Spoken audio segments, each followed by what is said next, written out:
That could be reality for nearly 4 million people in and around Cape Town, South Africa. CBC's Margaret Evans is there in Cape Town. She's joining us live right here on CBC News Network and on the CBC News Facebook page and on YouTube. So, Margaret, this is a fantastic way for us to involve our audience. You are going to answer some questions submitted through the Facebook page, so I'm looking forward to that. But why don't we begin with some background, Margaret? What's the status of the water crisis there in Cape Town? Well, Suhana, they say they've managed to push day zero back all the way to July. When this water crisis began, they were saying that the taps were going to be turned off in April if they didn't get more water in their reserves. Day zero means basically that the taps would be turned off if they are running below 13.5% of the capacity they have in the dams and the reservoirs that feed the city. Right now, today, as I'm speaking to you, that capacity is only around 25%. Experts say they're only comfortable when it's around 80%. So that gives you, it's a lot of numbers, but it gives you a sense of just how dramatic this is. But the city's fighting back, that's how they say. I'm speaking to you from what they're calling the new normal here in Cape Town, and it's a natural spring behind me, but people are lining up to get water. They're allowed only 25 liters per person, and it's so normal that they even have a fast lane and a slow lane. 25 liters. I can see a man holding a big jug behind you. That's about 25 liters, is it? Well, I'm trying to, yeah, those are, the big ones are 25, and the next line, which is the fast line, you can get 15, but those are smaller bottles. And interestingly enough, you know, when the water crisis first began, you know, there was a run on bottled water in the stores and kind of scenes of panic. Now the thing that people say that they are having trouble finding here are water bottles, and not just these water bottles, but like big cans. They call them JoJo cans, where you would collect rainwater, because the restrictions on people since the beginning of this month, February, are 50 liters of water per day.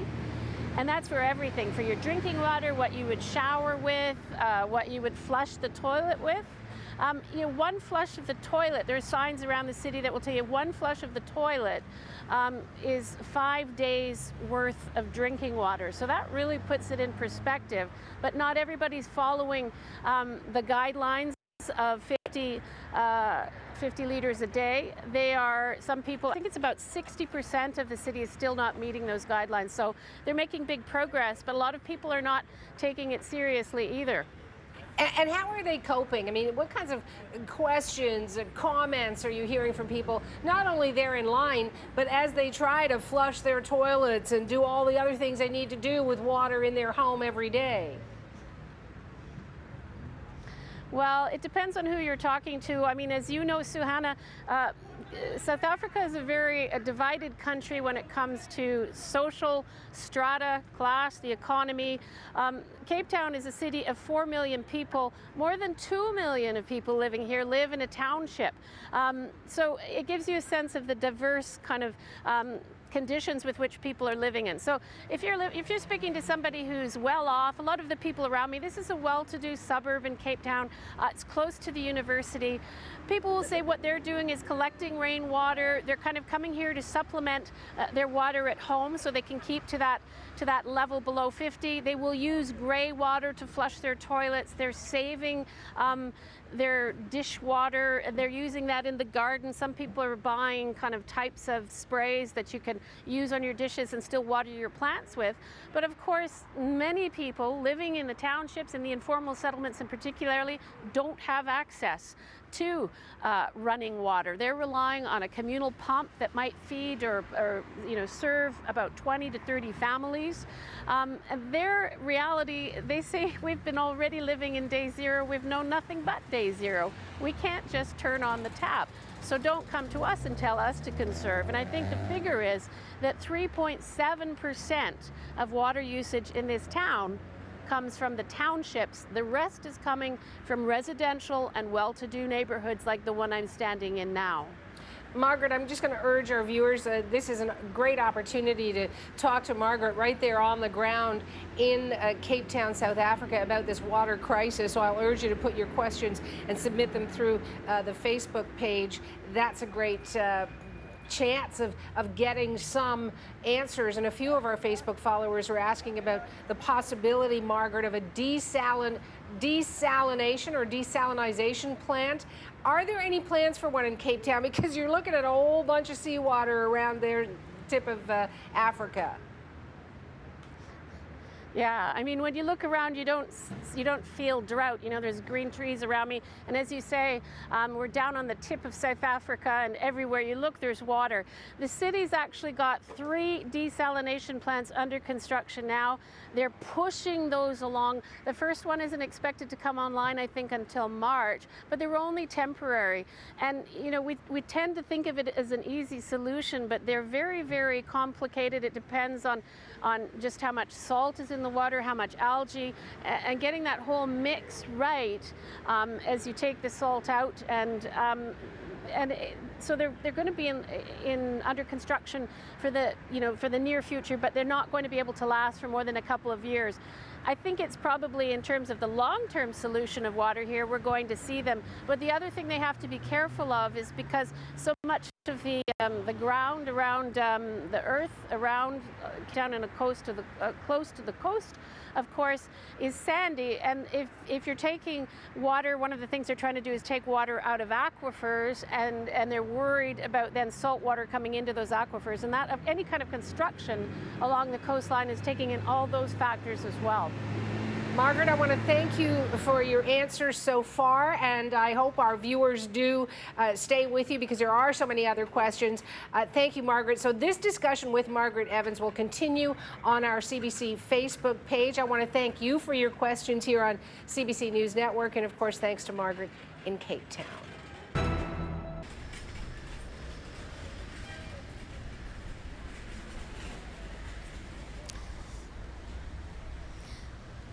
Okay, hi, it's Margaret Evans here, speaking to you from Cape Town. We are live on Facebook and on YouTube, and we're talking about the water crisis facing this city in something called Day Zero, which is the day they say that if they don't get more water in their reserve storage capacity, the dams around the cities, they're going to have to turn off the taps in the city. And that means that people would have to queue up to get their water, ration that water. It also means that they would leave running water on in hospitals, things like that, kind of emergency institutions. But for the rest of the town, if that were to come, they'd have to do what people are doing behind me, which is to kind of come to meeting points that were designed by the emergency services and to fill up their water bucket. So hopefully there's some questions waiting for me. I'm just looking at the first one from Elizabeth Greco, who says, how did this happen? Is it drought? Yeah, 3 years of drought in a row, according to the experts here. They say that they couldn't have anticipated the drought, even though it has lasted 3 years. They say this is climate change, and that the time between droughts is actually going to get shorter.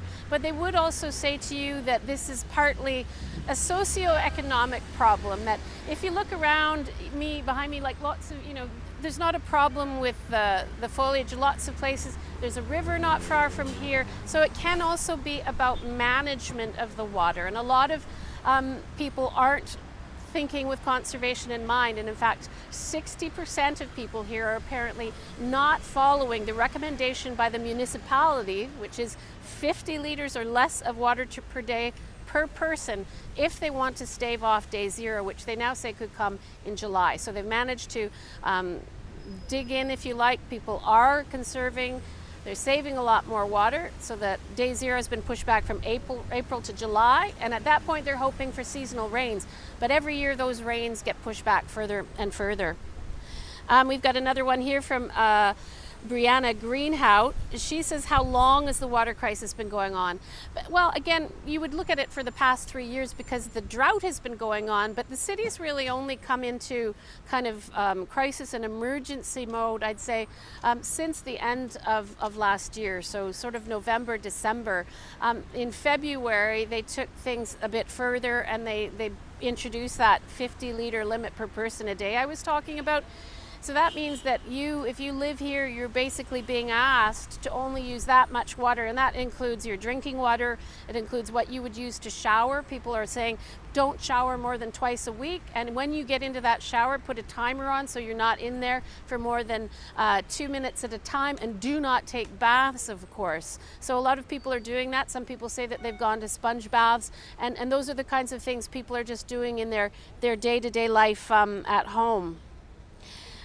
This is from Ali Pendry. Are people starting to leave Cape Town due to the water shortage? No, not by any means. There's no panic here like that. I mean, at the beginning, people were very concerned. What do you mean we're going to have to start to line up for our water? I think people might be thinking in terms of long term. If you're going to buy a holiday home or maybe move to the city, you might ask yourself what the future is going to look like in Cape Town, because people say even if they manage to meet day zero, they're still going to have to change the way that they live here. You know, and it's uncomfortable for some people. They don't want to leave their toilets unflushed, but you know, that's what they've got, these signs here. They say, you know, if it's yellow, let it mellow, so don't flush your toilet. But if it's brown, flush it down. And when you think about it, I mean, just think about what you're trying to teach your kids. Little babies, you're trying to teach them how to flush the toilet. Now you're having to tell them don't flush the toilet. Or you're trying to convince them to take their baths every night. And now you're saying, well, maybe you won't be you don't have to take a bath every night. So it's kind of affecting people on lots of different levels. I keep popping out of my my chat here. Stephen Paisley, what is Canada doing to help? I'm not sure that they're asking for foreign help at this point. What they're asking is for people to do very basic things, which is put out a bucket underneath your drain pipe, collect rainwater, don't leave the tap running when you brush your teeth, that kind of thing.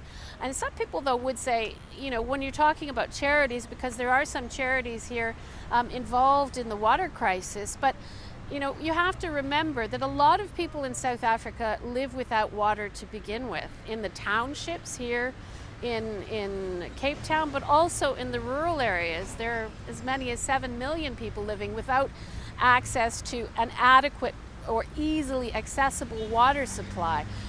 There you might need a little bit more help in terms of helping the rural communities or helping in the infrastructure. But for now, they're not asking for outside help. They say they're getting lots of advice from different countries who have experience with desalination plants and that kind of stuff. But for now, what it is, it's down to the individual. And they say if people change their habits, you know, then everything is going to change. And I guess I should say too, you know, some people aren't even looking at this as conservation. They're saying, I'm going to make sure that my water bill doesn't go up, and that's why they're using these taps, because their usage is being monitored more quickly. So there's lots of different attitudes. Some people are being really conservationist, and other people are saying, it's not fair. I pay for my water. I should be able to use it. Here's one from Kristen C. Are people getting sick because they won't flush their toilets as often and can't wash hands and shower sufficiently? I'm not sure. I know that in some of the public toilets I've been at, they have sprays that you can spray in the toilet to kind of keep everything inside if you like. It's not like you can't wash your hands, because people have put hand sanitizer in instead of soap or letting you run the water. I would say that a lot of the public establishments, they actually have taken the taps right off, so you can't wash your hands in the bathroom, but they do put hand sanitizer there. We were down on one of the beaches earlier today, and even some of those showers they have along the beach for people who've been bathing to kind of rinse off, they've taken the handles right off, so you can't do that. So far, people haven't had any kind of issues with illness, but it's something they're thinking about in the future, like at school, teaching kids again to use the hand sanitizer and all of that sort of stuff. It's a bit of a learning curve for people.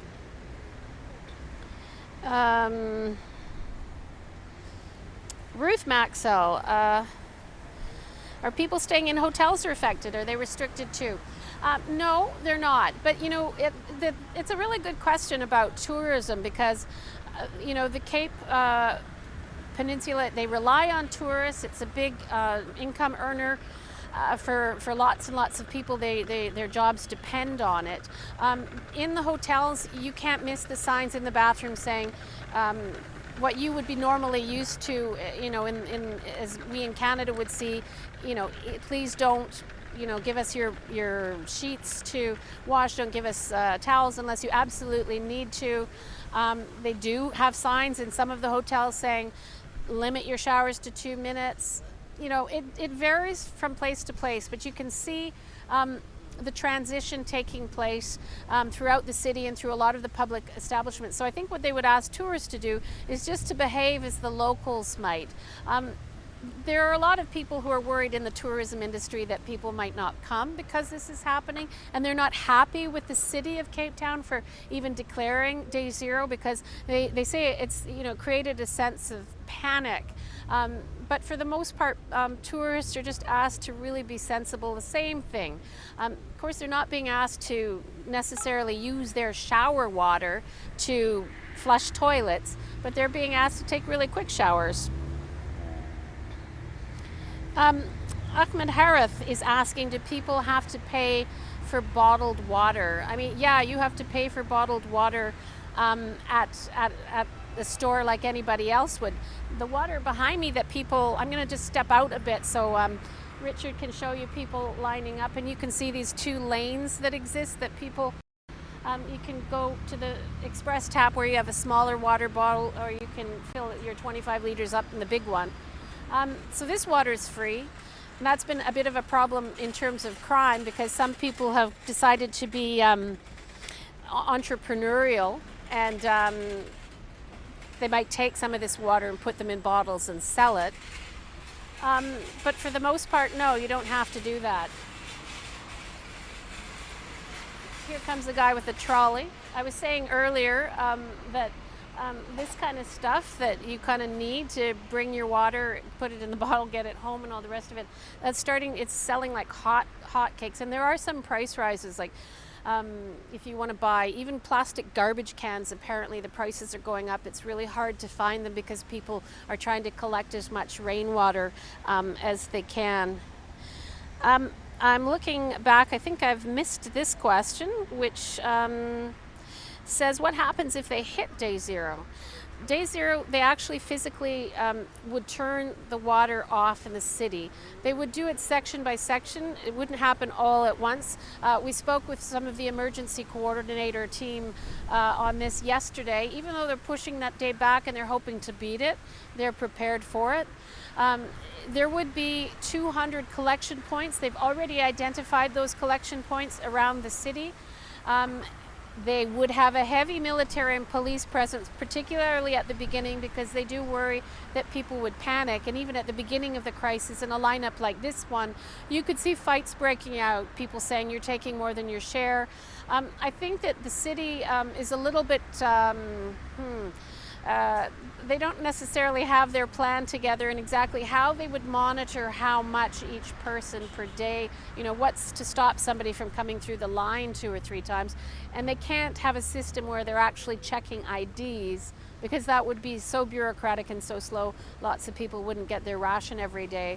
But that's the plan. On day zero, I should say that like hospitals, ambulances, you know, anything considered an essential service, they would have access to water. The water would keep flowing through the taps in the hospital. See if we've got any more here. What are the fire services going to do after day zero? Again, they would have access to water. The day zero would come, they say, when they hit 13.5% of the reserves, their reserve capacity that they have in the dams. But that capacity you can count on would be used for essential services like fire, all the rest of it. And the other thing is you have to remember that there's other kinds of water. That's municipal tap water that's going to people's homes that we're talking about. They would have access certainly to go on. Here's a question from John Globemasterone. Is the same situation for other coastal cities like Port Elizabeth? And what is the source of the water behind you? Really good question. I don't know, Richard, if we can show them Table Mountain. I don't think so. It's sort of behind the trees. There's a no there. But it's, that most recognizable Table Mountain, which sits right in the middle of Cape Town, and all the neighborhoods are around the base. That's the source of the springs. There are dozens of spring sources up in that mountain, and they come down. Some of them are very small. Some of them are not necessarily drinkable water. You could perhaps have E. coli, for instance, in the water source. But this is a clean source. It's been tested, and I can tell you that the water tastes great. Other cities so far not affected in this way, which doesn't mean that they won't be. There are other parts of the country in drought zones, but people here are looking to cities, they're looking to California, they're looking to Perth in Australia for ideas about how to cope with potential long-term drought conditions, different ways that you have to save water. And people do have all sorts of ideas. We were listening to a radio talk show the other night where people were calling in and talking about how they've created a slow flow shower just by cutting some holes in the top of their milk carton, that sort of thing. There's a contraption that somebody's selling where you can just put it right on the top of your toilet cistern, attach your taps to that, so you'd wash your hands under the tap, but it would flow directly into the toilet cistern. So there's also a lot of innovation, but again, we've talked to a lot of experts and they say you don't have to get fancy. Save the water that's falling when it does. There have been little bouts of rain over the past couple of weeks, and just be conscious about it. Don't waste water. What are the measures Cape Town would take to solve the shortage? This is coming from Edward H. Again, what we've been saying, conserve, conserve, conserve, but they are also looking at increasing their use of aquifer water. There are two main aquifers around Cape Town. One of them is the Table Mountain aquifer. The other is called the Cape Flats aquifer. But as I was saying earlier, especially with the Cape Flats aquifer, it's close to the sea. You have to be careful that if you're pulling water out of that aquifer, that the membrane, if you like, between the seawater and the ground and the aquifer is sturdy and in place. You're not going to have salt water coming in to take that. And they will be looking at desalination, but again, that's hugely expensive. It's not something you can kind of snap up in a long-term way overnight. So they've got 3 emergency desalination plants going up, and then they'll be looking at long-term use. I think most people think that desalination will have to be a part of the city's future if the drought conditions continue down the road. Kyla Lenti-Jones asks, what are the services to provide water to the elderly and disabled residents, and how is it impacting hospitals? Again, not impacting hospitals at this point yet. And again, the water would, that would be a last resort to turn water off in a hospital. It's not going to happen. The elderly people, the emergency services say they're working on plans on how they would help get water to, or get people to the collection points. So like I said, 200 of them if they get to day 0, which everybody's hoping that they won't. And they're calling on people to be good citizens. They say that really this crisis should be bringing people together, everybody remembering that everybody needs water and has a right to it. And one interesting fact about South Africa is that access to food and water is actually enshrined in the constitution of this country. People tend to forget it, and there have been some fights. I've spoken to some people who have said they feel that because they are paying high taxes for water usage, they're paying for their own water, they should be allowed to continue to be able to have access to it, because the city, if it's looking at somebody's usage and they are monitoring people's usage, they can actually reduce the water pressure. So there's just not as much water coming out of somebody's tap. He said, why aren't they doing that in the informal settlements? They have only pumps, but he thinks that that water pressure should be reduced there. That gives you a sense of communities turning against each other, if you like. And again, I'd just say that 3.7% of the water usage in Cape Town comes from the townships and the informal settlements. The rest of the consumption comes from the wealthier suburbs, and it's these kinds of, that's where you really need to see the change. People shouldn't be watering their lawns at this point. And you do get, there are hotlines where you can phone in and rat on your neighbors, I guess. Elaine Jackson, what is the plan from the United Nations? It's a good question. I don't know the answer to it. I don't know if there is a plan from the United Nations. I'm sure they're monitoring the situation, but I'm just not sure about that one. When is it likely to rain next? I guess I could maybe make a little bit of money if I knew. One of the things that people say is that you know, if you're from South Africa, is that you've noticed over the years is that the rains, the seasonal rains, have been coming later and later.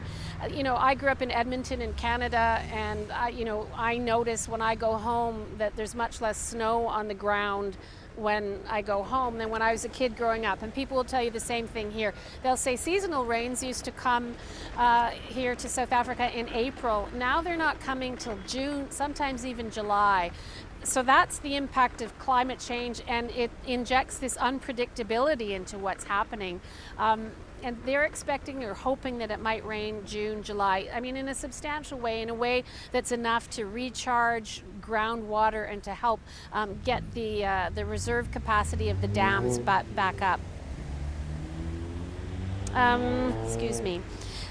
When is Lorelei Ford? Do they have a tiered structure for water pricing so the rich pay higher prices? No, I'm not sure how they could do that, but I think it depends a little bit on your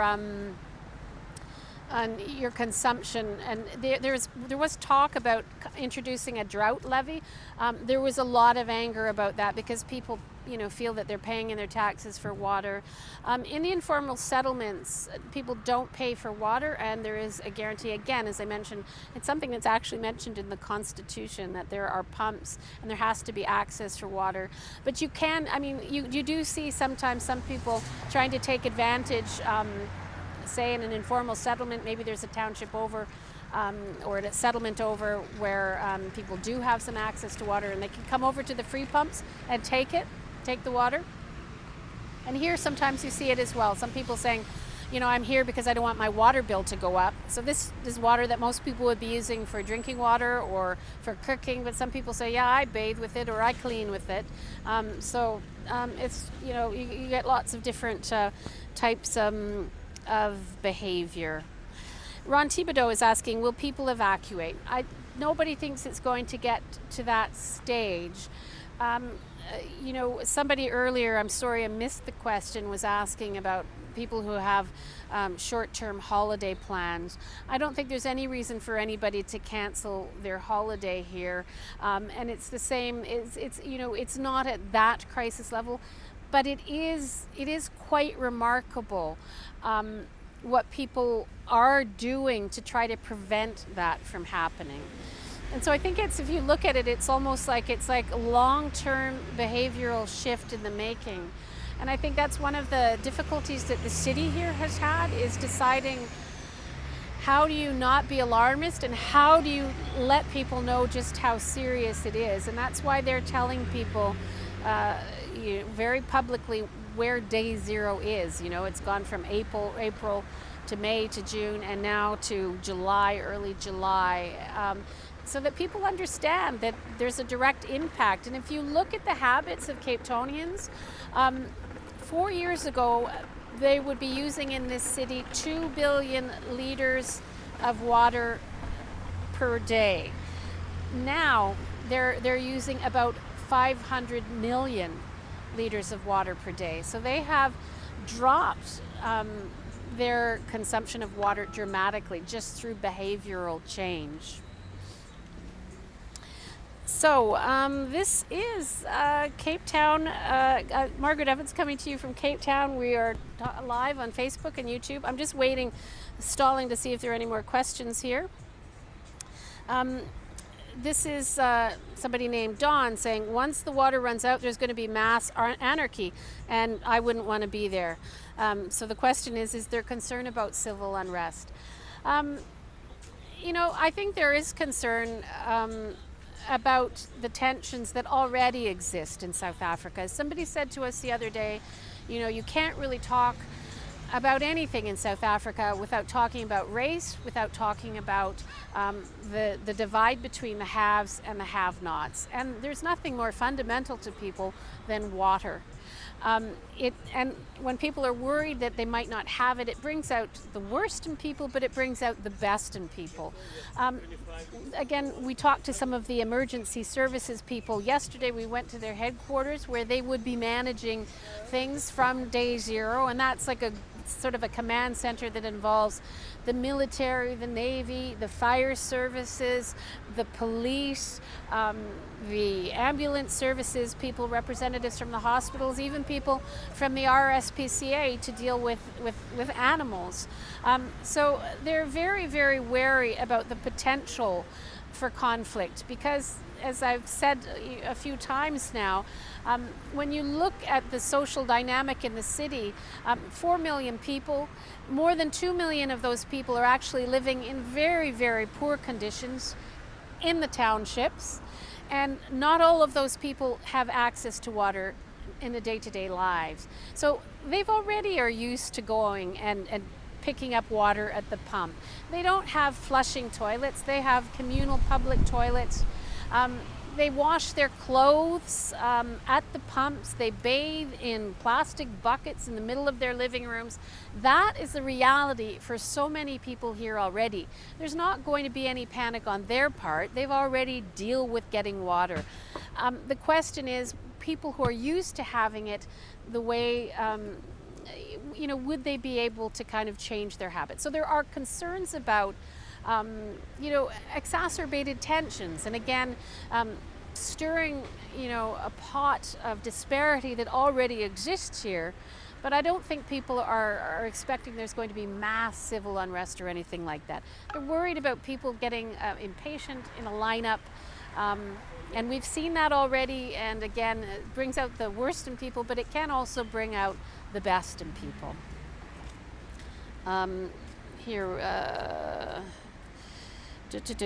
Why aren't barges bringing in water?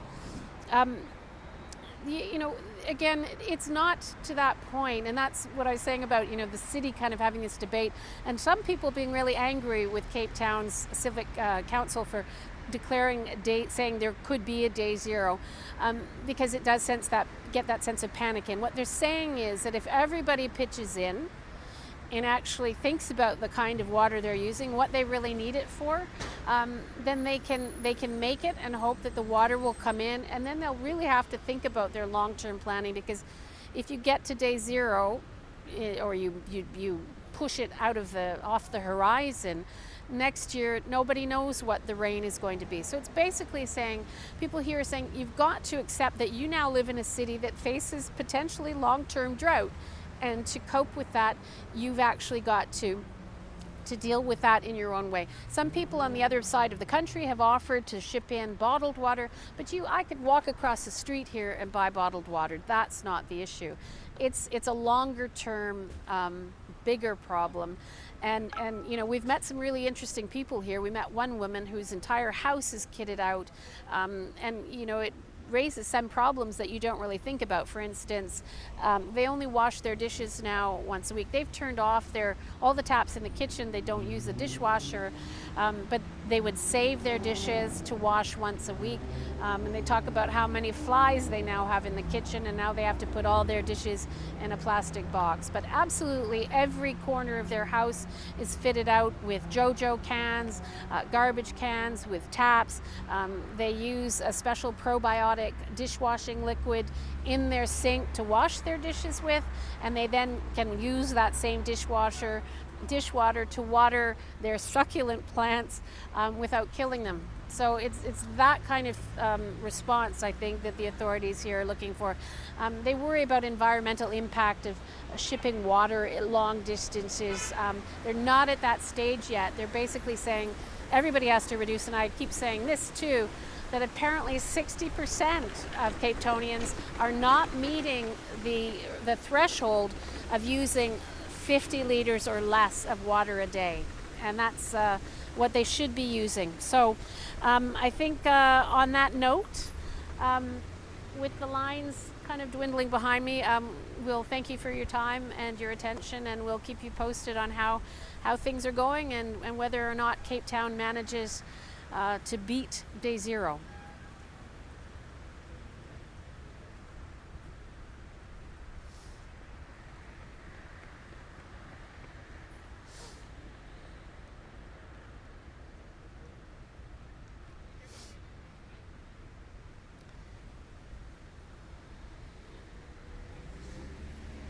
I'm gonna